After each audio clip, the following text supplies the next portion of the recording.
I hate to say this, but this one could be one of those cases in which the community ruined the product.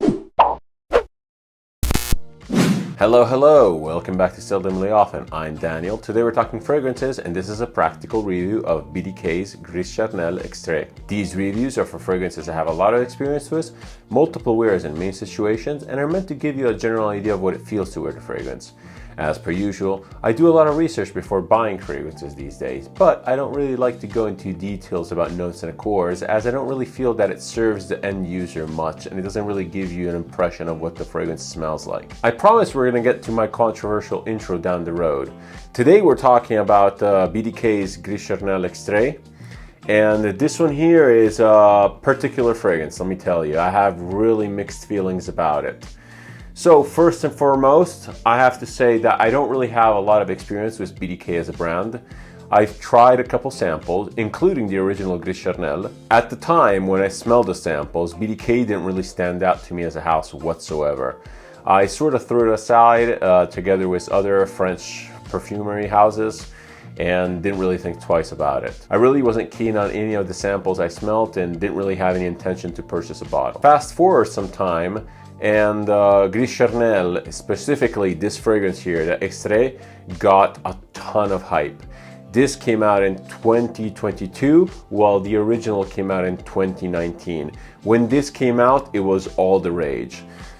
One of the criticisms that I had about the original BDKs is that they were a little light to my taste. They were very perfumey and light. And when this came out, it really struck a chord with me, because I was into the heavy, dense scents, the extrait de parfum. So all your Niçonnaises, all your Amouages, etc. I still like a dense scent, and I do appreciate that kind of a scent profile. Without much hesitation, I just started consuming reviews, and again, all the reviews were just hyping the hell out of this.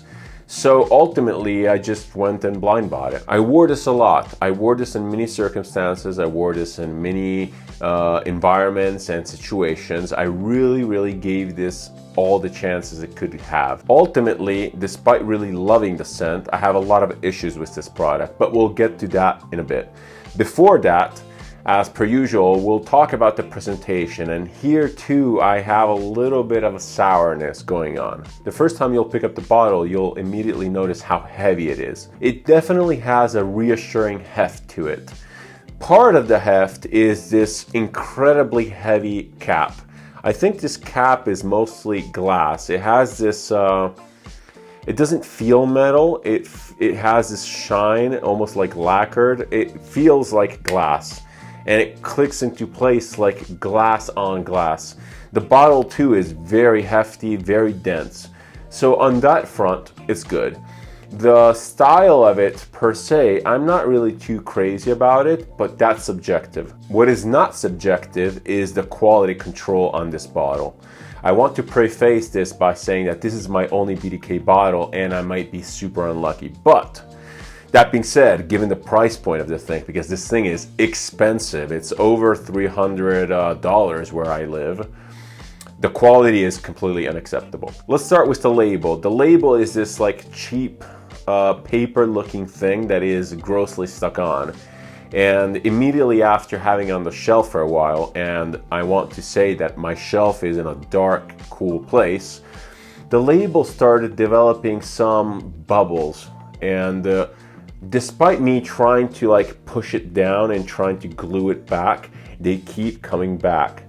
The label is just like unacceptably badly stuck on. I just really can't fathom anything that would justify this kind of quality. And I've seen other bottles from BDK and they have the same issue in the label. Second of all, the bottle itself, my bottle at least, features a lot of like defects in the glass. You really can't see them, but up top there's like this layer of like this dust that's embedded in the glass that really gives it a not uniform surface. It almost like it's been in some way it's been like tarnished by something.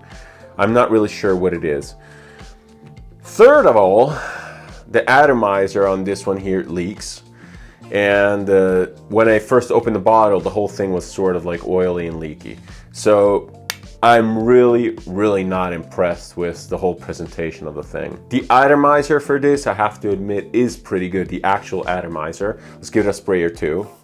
Yes, you have it sprays far, it sprays a lot, and it's fine misted enough. It's nice and pressurized. It's good. It's a good atomizer. But all considered, especially given the price of the thing, I find the presentation completely unacceptable. On to the scent profile and my issues with it.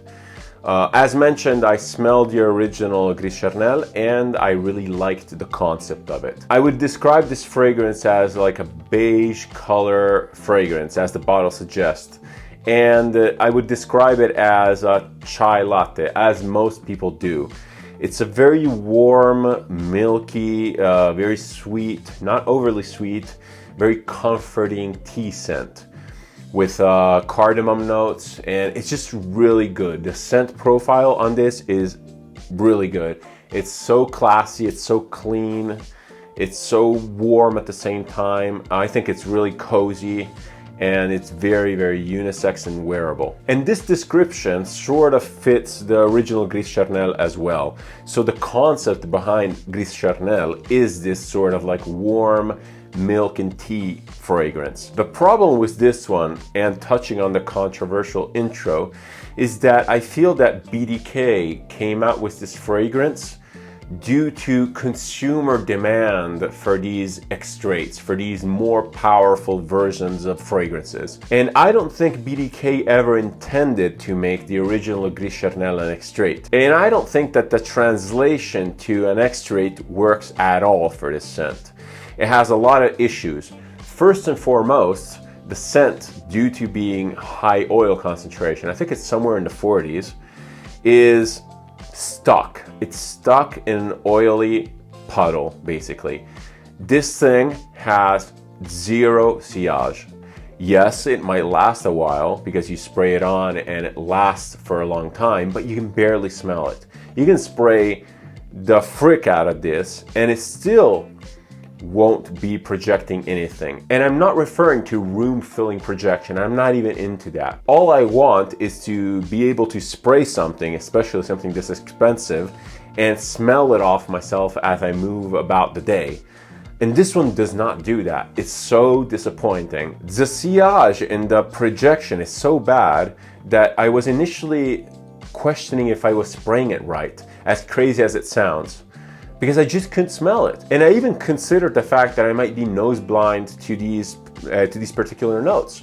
But that's not the case, because the original Gris Charnel worked just fine. The other thing that is hurt by the extrait is the fact that the scent never really develops. It's very linear, and it's stuck. It's stuck in this oily residue, and it never really evaporates and never really develops to whatever it could be. I love extracts. I love Jubilation 40 and I love Reflection 45, and I explained why those scents work so well in an extrait form. This one here is not even something you could wear in the summer. It just doesn't fit the scent profile. It's like a warm, milky tea, and milkiness doesn't really translate well to hot weather. I tried wearing it in warm weather, and despite that, it still doesn't project. Let's pause the ranting and let's try to be a little bit more positive, and let's talk about the scent profile and the stuff that I get that I like. So upon initial spray, you immediately get one of the most realistic and beautiful black tea notes that I've ever smelled. This one is probably the only tea fragrance that really gives me an image of this tea with this milk that's sort of like smoking. It's beautiful and it's very sweet. So you get the tea, you get the milkiness right off the bat, you get sweetness, and then you get some sort of a spice. I can pick up on cardamom. I think that this is cardamom heavy, and it's very beautiful. The opening, well, most of the scent really just stays there, but the scent is just so, it's very unique. I smelled nothing like this. And I think it's a beautiful scent profile. Eventually, down the road, hours later, when you sort of forgot you even have this scent on, just because you really can't smell it, you lose the tea notes, you lose that green cardamom that gives it a hint of freshness, and this scent basically becomes this like a vanilla and a tonka bean and an ambery base thing. It's still pretty unique because it's a very well balanced sweetness that doesn't get tiring or boring. It's just that the transition between the top and the bottom is so slow and not that drastic that the scent really feels like it's stuck in time. Some may argue that the low projection and sillage of this is intentional, meaning that being maybe a French house, being a rather elegant house, these fragrances are not meant to fill a room. But maybe it doesn't work on my skin. But the problem is that I can't really smell this, and no one can smell this around me. It's almost like not having anything on at all. And when I say that the community has ruined the fragrance, I don't mean literally, they didn't ruin this fragrance, but they sort of like forced the fragrance house to produce something according to a trend. According to a trend that is based on consumers that don't really know a clue about perfumery. And it's just kind of like fueled by hype and marketing and just a search for bigger and bolder. This sort of fate for sure has hit a lot of other houses, not specifically creating extraits that didn't work out, but rather trying to accommodate market requests that are very volatile and are based on temporary trends. I think that BDK was, when they came out with the Gris Charnel, was a house, or is a house still, because again, this is a fluke, but other perfumes might work well, is a house that has a clear idea of what they want to do. And they're clearly pursuing a type of elegance, a type of French perfumery, which is a level of refinement above designers, and they want to offer that kind of like high quality. In this one, I don't really think that it was in their plans, honestly. And this is just about the scent profile. I'm still upset about the quality control. Again, it might be my bottle. Bouncing back with some optimism, because I really hate poo-pooing a house like this and a product which is clearly has had a lot of investment behind it.